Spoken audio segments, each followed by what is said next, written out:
हरियाणा विद्यालय शिक्षा बोर्ड के 10वीं कक्षा के छात्रों का कल 2 मार्च 2024 को हिंदी विषय का एग्ज़ाम है। इसलिए आज मैं आपको हिंदी विषय की तैयारी करवाने के लिए आपकी जो हिंदी की किताब है, जिसका नाम कृतिका भाग 2 है, इस किताब से जितने भी मोस्ट इंपॉर्टेंट क्वेश्चन हैं उनकी तैयारी मैं आपको इस वीडियो के अंदर करवाऊंगा। वीडियो अच्छी लगे तो लाइक करें, चैनल को सब्सक्राइब करके ऑल के बटन के ऊपर क्लिक कर लें, ताकि जब नेक्स्ट वीडियो अपलोड हो तो उसका नोटिफिकेशन आपको मिल जाए। क्योंकि मैं आपको अपने चैनल पर सभी सब्जेक्ट के sample paper, previous year question paper और इंपॉर्टेंट क्वेश्चनों की तैयारी करवाऊंगा। अब क्वेश्चन देखते हैं। सभी महत्वपूर्ण क्वेश्चन मैंने यहाँ पर नोट कर रखे हैं। पहला क्वेश्चन है, गंतोक को मेहनतकश बादशाहों का शहर क्यों कहा जाता है? आंसर देखें। गंतोक एक पर्वतीय स्थल है, यानी कि पहाड़ी क्षेत्र है। यहाँ का जीवन बड़ा कठिन है। अपने जीवन की आवश्यकताओं को पूरा करने के लिए यहाँ के लोग मेहनत से घबराते नहीं हैं। ये लोग मन की मर्जी के मालिक हैं और कठिनाइयों के बावजूद मस्त रहते हैं। इसलिए गंतोक को मेहनतकश बादशाहों का शहर कहा जाता है। तो यहाँ पर आंसर में ये बताया गया है कि गंतोक जो है एक पर्वतीय क्षेत्र है, यानी कि पहाड़ी इलाका है, और यहाँ के लोगों का इस वजह से जो जीवन है वो कठिन है। लेकिन यहाँ के लोग जो हैं मेहनती हैं और अपनी मर्जी के मालिक हैं और कठिनाइयों से कभी वो घबराते नहीं हैं। इसलिए जो है गंतोक को मेहनतकश बादशाहों का शहर कहा जाता है। इसका मतलब ये होता है कि मेहनती लोगों का शहर। अगला क्वेश्चन देखिए। दूसरा क्वेश्चन है, कौन से अनुभव ने लेखक को हिरोशिमा कविता लिखने पर विवश कर दिया? आंसर देखें। लेखक विज्ञान का विद्यार्थी, यानी कि साइंस का विद्यार्थी रह चुका था, अतः उसे अणुभेदन, रेडियोधर्मिता के प्रभाव आदि का ज्ञान था। यानी कि वो साइंस का स्टूडेंट था, इस वजह से उसे अणु के बारे में, अणुभेदन के बारे में और रेडियोधर्मिता के प्रभाव, यानी कि इसका क्या प्रभाव पड़ता है, क्या इफ़ेक्ट होता है, इसके बारे में उसको पूरी नॉलेज थी। एक बार उसे जापान के हिरोशिमा शहर जाने का अवसर मिला। वहाँ उसे एक दिन सड़क पर जले हुए पत्थर पर उस व्यक्ति की लंबी उजली छाया दिखाई दी जो विस्फोट के समय वहाँ पर खड़ा था। यानी कि यहाँ पर यह बताया गया है कि एक दिन जब वो सड़क पर घूम रहा था तो उसे एक जले हुए पत्थर के ऊपर व्यक्ति की लंबी उजली छाया दिखाई दी। इससे ये पता लगता है कि जब विस्फोट हुआ था तो वो व्यक्ति वहाँ पर था, और विस्फोट के कारण जो है वो व्यक्ति हवा बन के भाप बनकर उड़ गया, और उसकी जो छाप थी वो पत्थर पर पड़ गई। इस अनुभूति ने लेखक को हिरोशिमा कविता लिखने पर विवश कर दिया, और इस दृश्य को देखने के बाद जो उसको अनुभूति हुई, यानी कि उसको जो महसूस हुआ, उसकी वजह से जो है लेखक ने हिरोशिमा कविता लिखी। उसके बाद अगला क्वेश्चन देखें। माता का आंचल पाठ का मूल भाव स्पष्ट कीजिए। आंसर देखें। माता का आंचल पाठ में बचपन की बड़ी अद्भुत, मनोरम और सजीव तस्वीर प्रस्तुत की गई है। यानी कि इस कविता के अंदर जो है बचपन के बारे में बताया गया है। लेखक ने बताया कि किस प्रकार बचपन में उसे अपने पिता और माता का अपार स्नेह मिला। यानी कि लेखक जो है बताता है कि बचपन में उसे अपने माता पिता का बहुत अधिक प्यार मिला। पिता ने भी उसे भरपूर स्नेह दिया। वे आरंभ से उसके उसके मित्र की भांति रहे, यानी कि उसके पिता जो है उसका मित्र बनकर रहे। माँ ने उस पर असीम ममता लुटाई, और माँ ने उसके ऊपर असीम यानी कि बहुत सारी ममता लुटाई। उसने बचपन के दोस्तों के साथ मनचाही शरारतें की। वे नंग धड़ंग होकर खेलते कूदते और मस्ती करते। उनके लिए हर काम खेल समान था, यानी कि उनके लिए सभी काम जो है खेल के समान थे। उसके बाद नेक्स्ट क्वेश्चन है, क्वेश्चन नंबर 4। कटाव कहाँ स्थित था, वह अभी तक सुर्खियों में क्यों नहीं आया था? आंसर देखें। कटाव लायुंग से 500 फीट ऊंचाई पर स्थित था। यानी कि ये जो कटाव जो जगह का नाम है, ये लाउंग से, ये भी जगह का नाम है, इससे 500 फीट की ऊंचाई पर स्थित था, यानी कि पहाड़ पर है। यह अपनी बर्फीली घाटियों के लिए स्थानीय लोगों में प्रसिद्ध था। यानी कि यहाँ पर जो बर्फीली घाटियाँ थी उसकी वजह से यहाँ के जो लोकल लोग थे, स्थानीय लोग, उनके बीच ये जगह जो थी प्रसिद्ध थी, फेमस थी। यह अभी तक सुर्खियों में इसलिए नहीं आई थी क्योंकि यह अभी तक टूरिस्ट स्पॉट नहीं बना था। यानी कि ये सुर्खियों में नहीं था क्योंकि यहाँ पर कोई टूरिस्ट स्पॉट नहीं था। यह अभी अपने प्राकृतिक स्वरूप में था, और इसी वजह से ये जो था अपने प्राकृतिक स्वरूप में था, यानी कि इसकी प्रकृति के साथ कोई छेड़खानी नहीं हुई थी, और वो अपने प्राकृतिक स्वरूप में था। लेखिका की गाइड ने इसे भारत का स्विट्ज़रलैंड कहा है, यानी कि लेखिका जो है उसकी गाइड ने इसको भारत का स्विट्ज़रलैंड बताया है।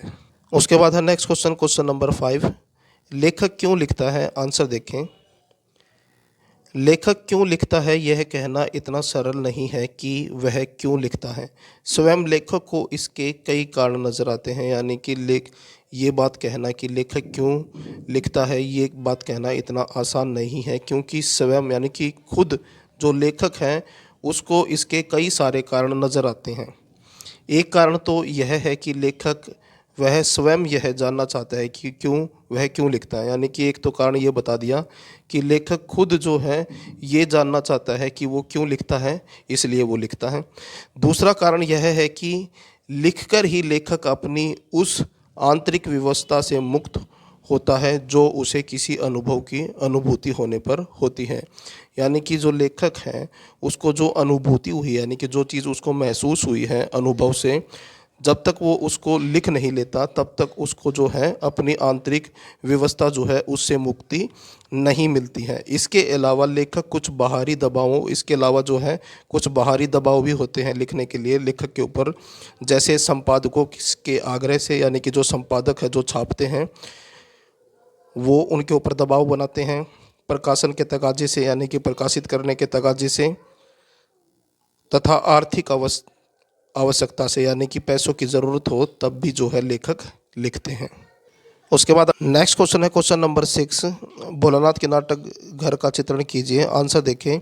लेखक और उसके साथी मिलजुल कर तरह तरह के खेल खेला करते थे, जैसे मिठाई की दुकान का खेल, बारात का खेल आदि।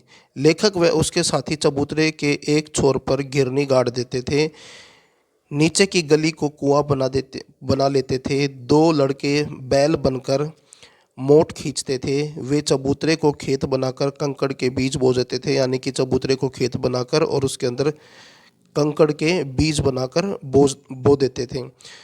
तुरंत उनकी फसल तैयार हो जाती थी और हाथों हाथ वे उसे काट लिया करते थे, यानी कि तुरंत फसल तैयार हो जाती और फिर उसको काट लेते।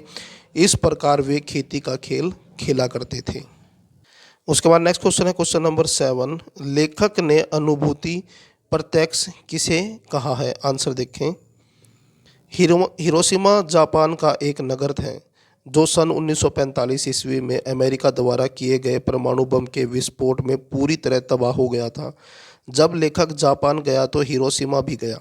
वहाँ उसने एक अस्पताल देखा जहाँ रेडियम पदार्थ के से आहत लोग, यानी कि रेडियम, परमाणु बम फटता है तो उसमें से रेडियम निकलता है और उसकी वजह से जो आहत हुए थे, यानी कि चोट पहुंची थी, जिससे वर्षों से कष्ट पा रहे थे, उसकी वजह से उनको कई सालों से जो है कष्ट झेल रहे थे। यह देखकर भी लेखक का अनुभव अनुभूति में परिणत नहीं हुआ। इसको देखकर भी जो लेखक का जो अनुभव था वो अनुभूति में नहीं बदला, परंतु एक दिन जब सड़क पर उसने एक ऐसा जला हुआ पत्थर देखा जिस पर कोई मानव आकृति अंकित थी, यानी कि जब उसने पत्थर देखा जला हुआ सड़क पर, उसके ऊपर मानव की आकृति थी, तब उस दृश्य को देखकर लेखक का अनुभव जो है अनुभूति में बदल गया। उसके बाद अगला क्वेश्चन देखें। आर्थिक आवश्यकता से लिखने की व्यवस्था को लेखक आत्मानुशासन किस प्रकार बनाता है?